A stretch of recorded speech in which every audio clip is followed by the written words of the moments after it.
I never planned to fall into anything dangerous. At 25, I was focused, disciplined, and determined to finish my postgrad thesis without unnecessary distractions. But distractions rarely announce themselves. Sometimes they walk into a room wearing authority like a second skin and speak in a voice that makes silence feel incomplete. Professor David Sterling was the head of the English department, 54 years old, married, respected, the kind of man students admired from afar but never approached without purpose. He had a presence, quiet, deliberate, unshakable. And when he looked at you, really looked, it felt like he could read between your thoughts. Our first real conversation wasn't even supposed to happen. I had stayed late in the library to finish a research outline. The department hallway was nearly dark when I saw the light beneath his office door. I don't know why I knocked. Maybe I needed feedback. Maybe I needed attention. Maybe I just wanted to see what he'd say when he wasn't behind a podium. "Ms. Noor," he greeted, eyes lifting from his desk. "Still chasing literary ghosts?" I laughed. Dead writers make better company than most living people. He gestured to the chair opposite him. "Then you and I are already alike." The conversation lasted 20 minutes.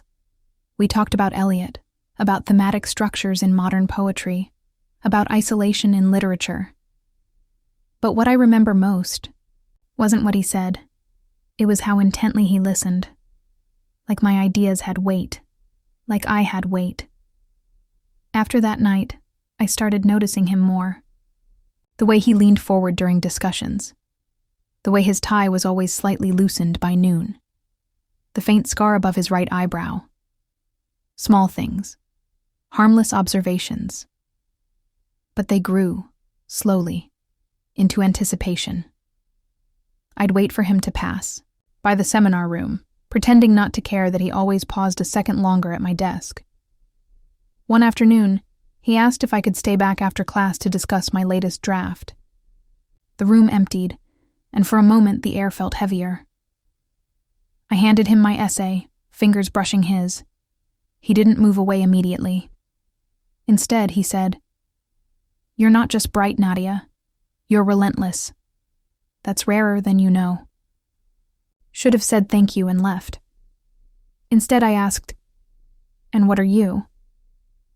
He paused, smiled slightly. Tired. Intrigued. Old enough to know better. We didn't touch. Not then. But something shifted. The air between us wasn't just charged, it was unstable.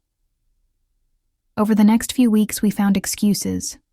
He invited me to contribute to a departmental project. I emailed him late at night with questions I already knew the answers to. He responded with sentences that walked the line of propriety. Never explicit, but always threaded with something warmer, something waiting. The hallway became our unspoken confessional. Brief nods, fleeting glances. My heart would race with the simplicity of him looking at me like I wasn't just another student. Leah, my closest friend, noticed the change before I admitted it myself. "You've been distracted," she said one day over coffee. "Is it the thesis or something with sharper edges?" I deflected. "Just tired." She didn't believe me, but she didn't push either. Then came the departmental dinner. The university ballroom was crowded, filled with laughter and clinking glasses. I wore black, a dress that said elegance, but hinted at rebellion. Professor Sterling found me near the back, away from the noise. "You clean up well," he said, offering a drink. "And you don't look tired tonight," I replied. We stood, side by side, silent for a few seconds too long. He looked at me, and this time, there was no pretense of professionalism in his eyes. The first time it happened, it was raining. The city blurred outside his office windows, the sky a dull smear of gray. I had come to drop off the revised version of my thesis chapter. He stood as I entered, his expression unreadable, lips slightly parted as if caught mid-thought. He closed the door quietly behind me. "I shouldn't be alone with you," he said. "Then don't be," I whispered. The distance between us dissolved. What followed wasn't rushed. It wasn't desperate or clumsy. It was deliberate, a slow unraveling. His kiss was cautious at first, as though testing if this was real. When I responded, his hands found my waist, and we sank into something that had been simmering for weeks. The office, the bookshelves, the desk, the echo of distant footsteps outside, faded. All that remained was the weight of him, the heat, the quiet sound of restraint breaking. Afterward, we didn't speak for a full minute. I stood by the window, arms wrapped around myself. He buttoned his shirt in silence. No apologies, no declarations. Just a glance, a long, searching look, as if we had crossed into a new country with no map. That night, I couldn't sleep. Every word he'd said replayed in my mind. Every movement, every breath. I should have felt guilty. I should have been ashamed, but all I felt was awake. We fell into a rhythm, one shaped by secrecy and stolen time. We met in places that didn't belong to us. A quiet hotel on the edge of town, a hidden alcove in the faculty archives, even once in his car beneath the weight of a thunderstorm. Each time, I told myself it was the last. He would run his fingers through my hair and say, "You bring me back to something I forgot I needed." Sometimes I believed him. David, the name I now used only behind closed doors, was a paradox. With me, he was tender, curious, almost vulnerable. But outside, he remained the poised professor, distant and composed. I began to crave that shift, the way he transformed when the world wasn't watching. Yet, there were cracks I couldn't ignore. Once, while lying beside him, I asked, "Do you think about her when you're with me?" His eyes stayed on the ceiling. No. The answer came too quickly. In the corridors, we became ghosts. We avoided eye contact. Emails grew shorter. But behind that cold mask, the tension only intensified. The less we acknowledged it in public, the more explosive it became in private. Leah noticed again. "You're somewhere else lately," she said over lunch. "Your body's here, but your head's in a different time zone." "I've been working a lot," I lied. "Just make sure you're not working against yourself." Her words lingered. Doubt crept in. Not about the desire, but about the reality. What did I mean to him? Was I an escape? A curiosity? A student-shaped fantasy? And then came the moment that changed everything. We were in his flat, his writing apartment, as he called it. A sterile, beige place he claimed was for thinking. We had spent the afternoon wrapped around each other, books scattered on the floor, tea gone cold on the windowsill. As I dressed, he checked his phone. His face changed, shoulders stiffened. "What is it?" I asked. "Nothing," he said too quickly. "I just need to get back soon." He didn't kiss me goodbye that day. For the first time, I felt dismissed. That night, I stared at my reflection in the mirror and saw someone I didn't recognize, someone whose worth was now tied to another person's attention. The power I once felt began to dissolve into dependency. Still, I couldn't let go. Not yet. Each time he called, I answered. Each time he reached, I met him halfway. We still shared laughter, wine, poetry quotes whispered against skin. But something had shifted. The intimacy remained, but the warmth began to cool at the edges. I asked once, "What are we doing?" He replied, "We're living outside the rules." I smiled then, but the ache behind my ribs told me otherwise. We weren't free. We were hiding. and the space between hiding and vanishing was dangerously small. Still, I stayed, because part of me hoped that even in his silence, I still mattered, that maybe I had rewritten something in him. But hope, I was learning, is not the same as truth. And truths, like affairs, rarely stay buried for long. Slow, cold, deliberate. David became harder to reach.